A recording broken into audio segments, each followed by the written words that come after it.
हाम्रो बुद्ध भूमि एक वीरपुरमा लागेको अहिले नवग्रह पूजामा भजन कार्यक्रम चलिरहेको छ।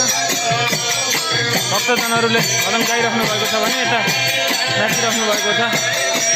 जसरी पनि हामी मनोरञ्जन लिने एउटा आत्मसन्तुष्टि गर्ने कुराहरू हुन्छ। आज चाहिँ अत्याधिक रमाइलो छ भजन जस्तो लाग्छ। आउनु होला।